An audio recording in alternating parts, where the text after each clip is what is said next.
What do you find most compelling about law? That's an interesting question. It's very broad, I know, so I Yeah, don't it mean is. to catch you off guard after talking about Donald Trump, going to actually serious question about, I think, one of the most important things you're probably studying right now. So, I think, as a conservative, one of the most compelling parts of the law is its evolution. It's a pretty slow hmm, changing institution, like the legal institution writ large. Um, in America, we have the common law system for at least part of our law. And so that's, the development of law over time, at the trial level, basically, well, and appellate level, but, judges are the ones determining the outcome to cases, yes. which is, different than statutory law, which is do these things, violate what the legislature said or not. Yeah, very, very infamous in American Yeah. history. And Very so infamous. I think the law rooted in history is the most compelling part of it because it's not just man decided one day I'm going to write this law. This is how things are going to be. It is literally the most conservative thing because it's a slow moving, historically rooted, custom respecting institution. And it goes back, our system dates back to the British, but it goes back so much further than that. I mean, Judeo Christian values have influenced Western Europe and Western values so much. That goes back to the Jewish law and the Ten Commandments and all these things. Today we still see the Bible referenced in case law because we're rooted in this long, long history of law. And to go And back that even further, not it's to cut you just off real quick, but yeah. um, it's not just biblical references as well. I mean, when you look at the Bible and the influence, I mean, Christianity itself has adopted more from polytheistic cultures than any other monotheistic religion in history. It's really adaptable, and there is a lot of Stoic philosophy in the Bible. I mean, when you talk about the seven deadly sins, those are all those are all Stoic prescriptions. So there's a lot of influence from the Greek. There are obviously a lot of influence from the Greek in our political system, but there's also a lot of influence from the Greek in the biblical structures that we use to define our morality and the biblical structures we use to determine our laws, which is also really important to point out. How the entirety of the Western canon has influenced us up to this point. Hmm. Yeah, just a note on that. The Bible is written by people and influenced by culture and things like that. So I do Yes, want to make at least somewhat of a dichotomy between, God and culture. So obviously, please the do. church exists on the earth and it's influenced by culture and it influences culture, you know. Um, but I do just want to make a note that religion itself can kind of be viewed through a worldly framework and a divine framework. So that's just kind of food for thought. I don't want to say like because if Christians are right, God didn't get his thoughts from the Greeks; they got theirs from God. So just the way No, we view of this course is important. there are I obviously we have different interpretations of the Bible. No doubt about that. I approach this as I'm fairly atheist, so I think there's I identify myself as an agnostic atheist, someone who doesn't really take a side in saying that either God is real or not, like the legitimacy of that claim, but rather I look at these texts to their significance in terms of history and the development of thoughts, in all. Like, the Bible, it's undeniable that it was written by man. So the way I view it is that a lot of the influences from Stoicism and from God are combined into the Bible itself.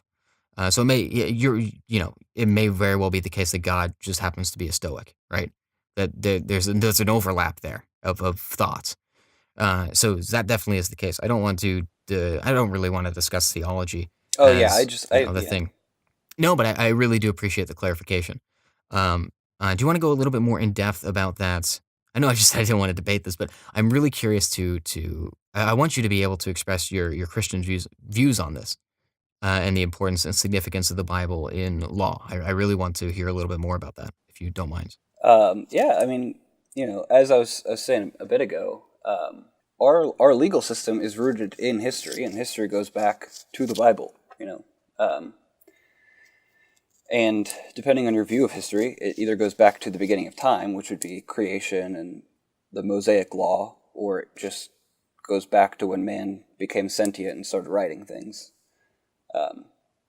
But, our system of law is meant to, as Locke said, preserve and enlarge freedom. And I think that's something that is innate in Christianity. We are in this world, but Christ came and taught love and peace and servanthood and, individual freedom from sin and, these big concepts.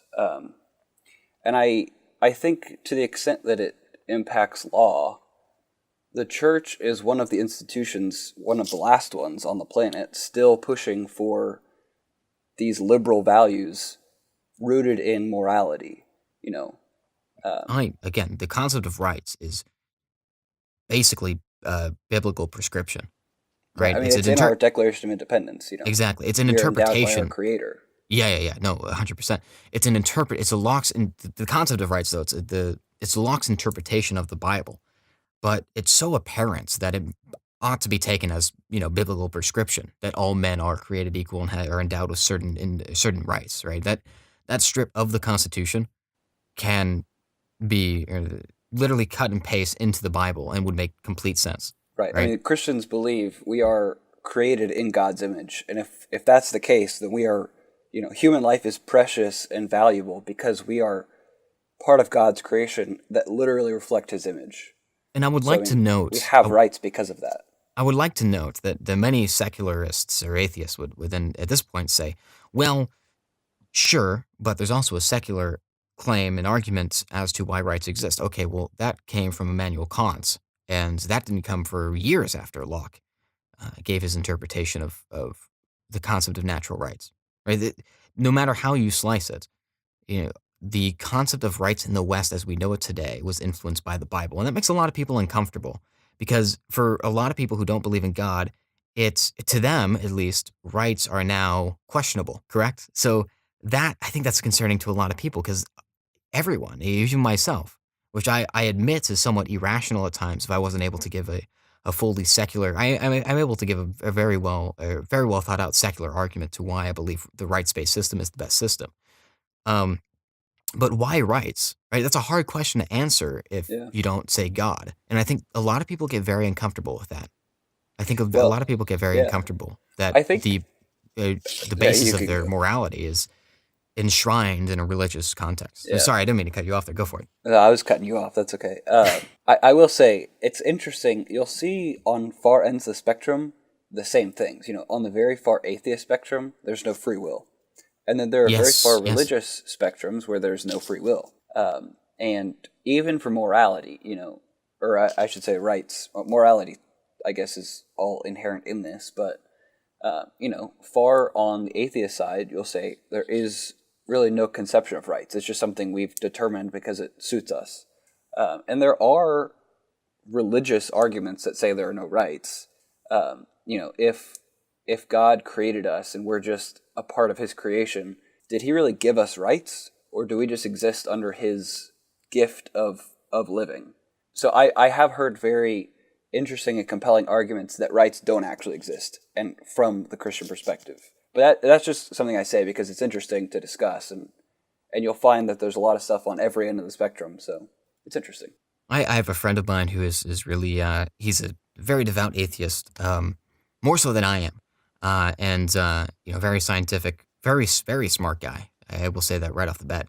But he does believe that you know free will is an illusion, which I Hmm. find very interesting. And I said you should talk to a very extreme rabbi because you might agree.